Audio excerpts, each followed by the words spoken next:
watched enough. So, ladies and gentlemen, let's get some applause and some enjoyment going. Come on, you can do this. You've been so fantastic thus far. Chewie, ladies and gentlemen.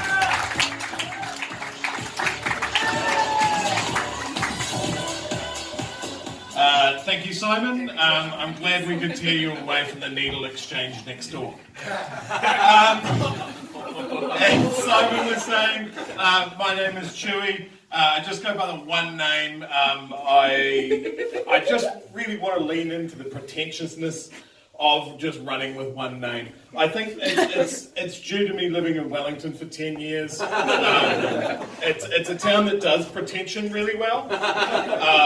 It's not worth having unless it's organic and handcrafted. And, you've got to know a guy down an alleyway who'll tell you where the bar is. It's on the other side of town, and you've got to take an Uber, but it's with a guy called Rajesh and nobody else. So yeah, Chewie it is. A lot of people ask, why aren't you still there? Well, I'll tell you. I think I completed Wellington. I clocked it. And I'll tell you how that came about. I was on my way home. Rajesh couldn't come and get me, so I walked. And I was walking around the corner into my street, and what I saw there stopped me dead. It was the final boss of Wellington, I assume. And what that was, it wasn't one person, it was 13 people. And they were fighting, and they were drag queens. And it just stopped me dead in my tracks, because I'd never seen anything quite so fabulous as 13 large men in amazing dresses and fabulous shoes and enormous beehive glittery wigs wail the ever-loving shit out of each other. And you might have watched MMA, you may have seen boxing, you might have some theories on how to defend yourself, but you have not fought until you've tried to fend off a platform shoe with one arm while you're trying to search for where your really expensive wig went and basically just trying to get out of there alive. So once I'd seen that, I knew that it was time to go. There was nothing else left to see. So I decided where to go next. Obviously, it was Timaru. The town that I was raised, I grew up in. I sat patiently watching a clock until I turned 18. Get the fuck out of town. So, what a great place to go back to. It had been so long, when you've been away from somewhere for so long, you wander the old streets where, you walk to school, you had a paper round, you kicked a ball around in a park, and just get the vibe of the place back. And the good thing about Timaru is the vibe doesn't really change that much. The racism is the same. The Bay Carnival is the same. And it's those comforting sort of domestic sounds from the houses as you walk around that just remind you that normal people live there. The sound of parents getting dinner together and kids playing and... Kevin! I told you before, keep your dick out of the fucking butter!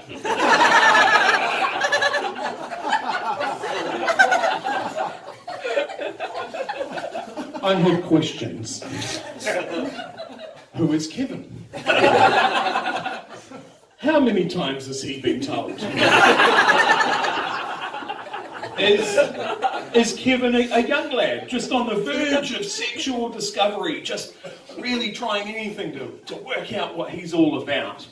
Or is Kevin perhaps the sainted grandfather? He's returned to the family home for compassionate care from family members and just occasionally just wanders into the kitchen with his bathrobe open to sexually molest the spreadables.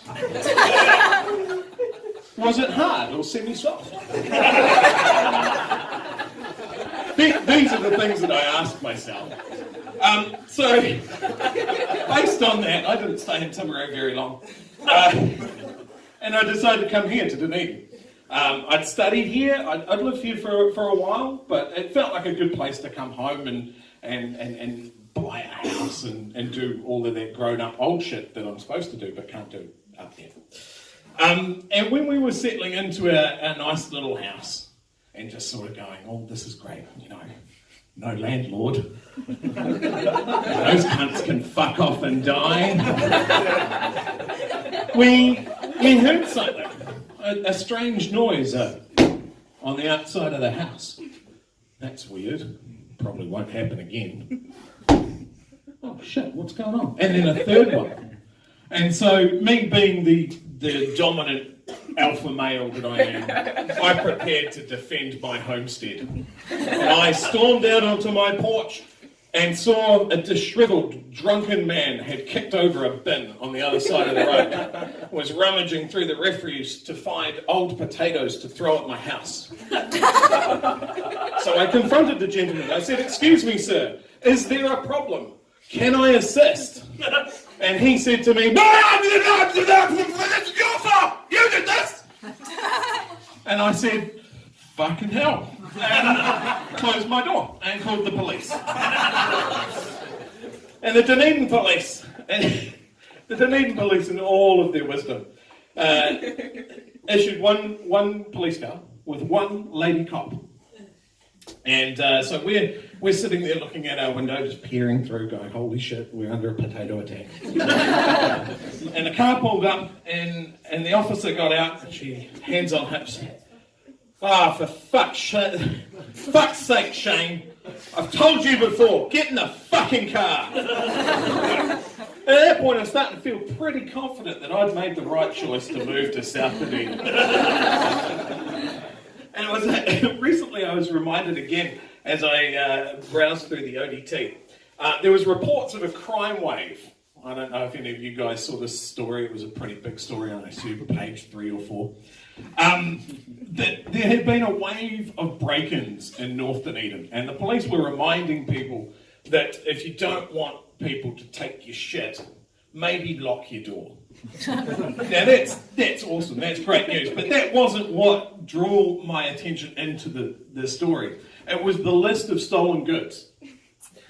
There was a Sonic TV. It had a retail value of about $300. Okay, it's a shit TV, awesome. They had taken 2 uncooked steaks, a block of cheese, $200 in Samoan currency, and possibly related, but I'm not going to draw parallels because I'm not the police.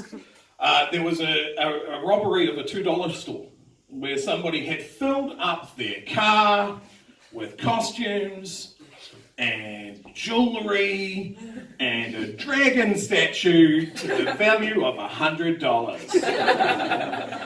Now, I'm going to assume that the person that did this is probably one of my neighbours, because if anybody is going to steal a dragon statue from a $2 store, they live in South Dunedin. My name's Chewie, you've been great. Simon?